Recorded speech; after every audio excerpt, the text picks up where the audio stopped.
been several months since I posted an update about my daughter. And so today I thought I would fill you guys in on a couple of things that are going on, specifically in regards to her homeschooling and education, but also her medical issues. So let's get started. Sorry if this video is not quite like my typical videos. For those of you guys who don't know, back in December, I filmed a video about some of the medical things that were going on with my daughter. You guys can check that up here in the iCards or down in the description below. I shared that we were going through a lot of medical things, and while she has been going through medical things her whole life, it became particularly intense during the holiday season last year. We thought there might be tumors. We thought there might be all these different things going on. Praise God, there was not. But there was something called amplified musculoskeletal pain syndrome, or AMPS rather, that we discovered and have been battling with on and off since then. On top of her other medical issues like her arthritis, her hearing loss, all the other things that we handle on a regular basis. It's been a challenging several months. We've been in lots of doctor's appointments. We recently just found out that her arthritis diagnosis has changed to a psoriatic arthritis diagnosis. For those who are not familiar, psoriatic arthritis not only involves psoriasis and arthritis, but is a more painful kind of arthritis from all the research I've done. And so that is something that we are tackling. Again, her arthritis has been well managed for years now, and now it is rearing its ugly head, and we are dealing with pain, we are dealing with discomfort, we are dealing with all these extra symptoms that are so hard on a mama's heart. And then on top of all of that, we also recently did some special testing with the developmental and behavioral specialists and at our local children's hospital. And that was back in July. We met with them. We did several hours of testing. This testing was IQ testing. It was academic testing. It was testing her anxiety. It was more in-depth testing for her ADHD. She'd already been diagnosed, but there was like more documentation that we could do in case down the road she ever needed that documentation. And so we just went ahead and did it all at one time. And to be honest, it was a little terrifying because this testing involved 4.5 hours of my daughter going back with the behavioral developmental specialist and working one-on-one with her while my husband and I sat out in the waiting room and worked on copious amounts of paperwork. When I explain the amount of paperwork we worked on, we filled out all of these different forms, different questionnaires about how she behaves, how she acts, what problems we see, how does her anxiety present itself, all of these different things. And then they took our feedback, and then they took the testing they did with her, and they put that together to give us this packet of results. It is a huge document of different charts and numbers and recommendations and things, and it's frankly overwhelming. But I wanted to come and share with you guys some of it today because I know that some of you guys might be going through this too. You may have had testing like this done before. You may have a child who you're considering testing, or have a child who is struggling in school and you're not sure what to do. So I wanted to share experience in case it could possibly help. I was a little nervous about sending her back for testing. I could have pushed 100% and gone back with her. However, this particular behavioral and developmental specialist we've been working with for several years now, she's very pro homeschooling. I trust her a lot. So I decided that it was okay. But that is something that you should know as a parent, is that if your child is having this testing and you want to make sure you go back with your child, you can insist on that. You can advocate for your child and advocate in that situation. Don't let them tell you it's against the rules. If they say and they insist that it is, you can say, never mind, we'll go somewhere else for testing. And I just want to encourage you to kind of stand your ground on that. I was okay with it because of very specific sets of circumstances, but not everyone is, and that's all right. So after about a month after the testing, we had another appointment to go over the results. We met for an entire hour as we went step by step through all the results, not even the recommendations, just the results of the testing. And it was a lot of information to take in. And frankly, I am still reeling from that information right now. I'm going to try and summarize, and I'm going to try and respect my daughter's privacy and her personal information as much as possible while still helping you see the magnitude and the emotions that come along with this kind of information. So we found out her IQ testing, and I'm not going to share her score, but she did test very low, not to the point of an intellectual disability, a diagnosed intellectual disability, but but low. And that was one thing to take in and to understand. They said that oftentimes IQ testing doesn't fluctuate much. There's like, I think a 10 point, I believe, kind of window. It can go up or down, but your academic testing and other testing, that can change drastically. All that to say, I had to recognize this is a tool, a helpful tool to help us see how we can support her and to help know what like are realistic expectations, but they don't dictate her future and they don't dictate who she is or her value or any of that stuff. That one was not as hard for me because I kind of mentally prepared myself for what might be coming as far as IQ testing, but it was still hard. it was still a lot to process. The next set of testing that we did was academic testing. And that one was probably the hardest.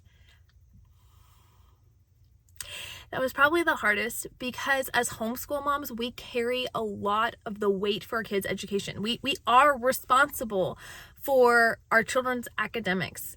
We're not responsible for their success. We can't dictate the outcomes, but we are responsible to teach them in the best way possible, to be good stewards of what God has called us to. And I have never felt like so much of a failure in all my life. Whew, sorry.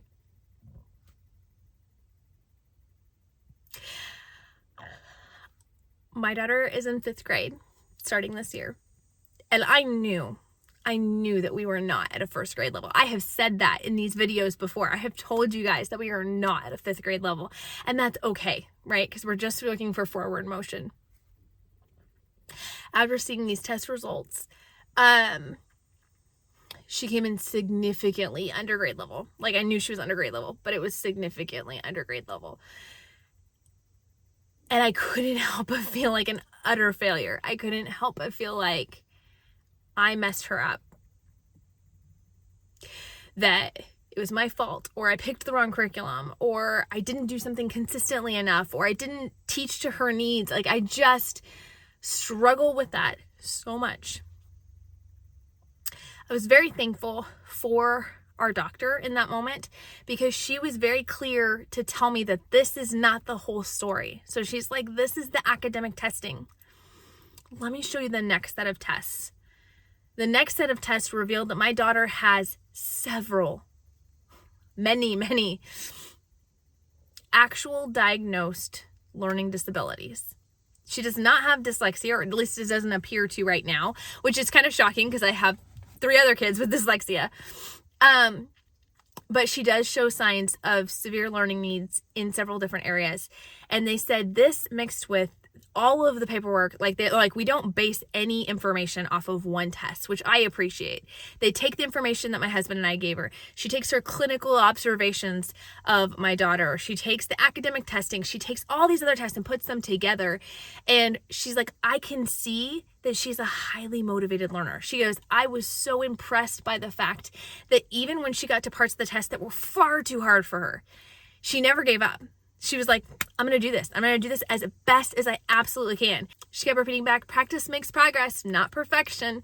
And we're going to have progress and I'm going to do my best. And she said, I was so impressed by that. And I could tell that that came from her being homeschooled. She said typically kids with these kinds of scores would have a horrible self-esteem. They would be really hard on themselves. They would feel like they were stupid or they were a failure. And she's like, your daughter did not have that. She knew that she struggled. She had a very realistic picture of where she was at, and yet she knew her worth. And that meant a lot because it is something that is very important to me. And my husband had to walk me through, even after the meeting, of like, Katie, you have to understand the truths and the lies. Are there things we can do better to help her? Yes. Does this information help us to know how we might cater things to her learning style and help us to figure out where her weaknesses are so we can really help hone in on that? Yes. But we can't take it as failures. We can't take it as guilt.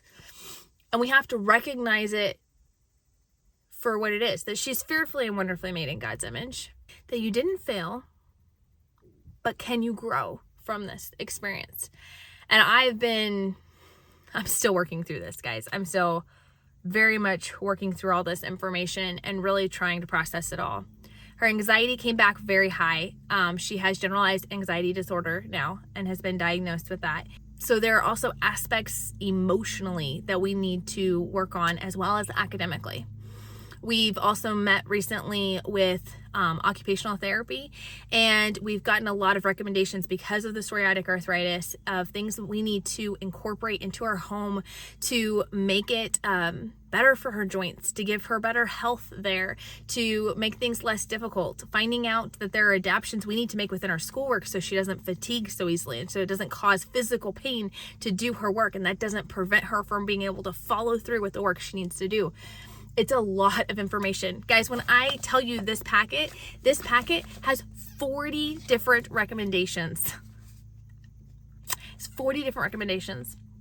And the one that the occupational therapist gave me the other day literally has another 10 recommendations. And these aren't simple, like one thing. These are like concepts, whole ways of life, of changing things, of how we should do this to help our child.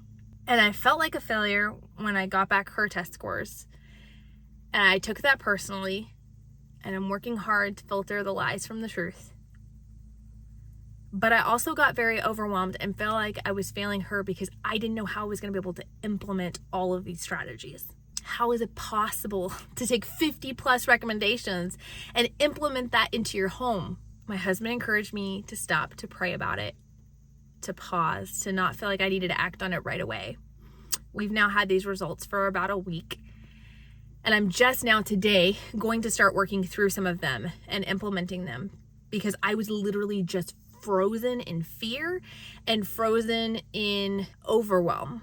I want to do some more videos about some of these adaptations, some of these recommendations, some of the resources, the tools that we're using. I asked you guys recently in a post, how can I help you? And so many of you said, we need resources, we need help, we need ideas and recommendations for what to do with our special needs kids. And I got some great ones, I did. And so I do want to share those in videos coming up. But I want you to know, if you are receiving testing, or if you suspect a special need, if you suspect there may be high anxiety, low IQ, any of those things, that you are not alone, that this does not define your child and their identity, because their identity is solely in Christ. And no matter where she gets academically in life, whether we continue to grow and make progress or whether we kind of cap out at some point, God can work in and through her. I want to encourage you and ask for your prayers as we figure all of this out. In the midst of all of this going on, we also had a scare where we thought she might have lupus for a little while. There was a lot of potential signs for that. They have currently taken that off the table, although she does have markers that could lead to lupus later in life. But we're praying that's not the case. But if it is, we will act those things as they come, and we'll prayerfully seek God. I do want to kind of go over some of these results and share with you guys. So I will do that in a later video. So stay tuned for that and subscribe. And if you're looking for help and encouragement on these kind of things, if you're looking for resources, for technology tools, for any of these things to help your kids, let me know down in the comments. Let me know what would be helpful to know. Let me know what areas are the biggest struggles or the biggest pain points, and I'll do my best. I am not perfect. I'm figuring this out as I go. I've been a special needs mom for 14 years and still figuring it out.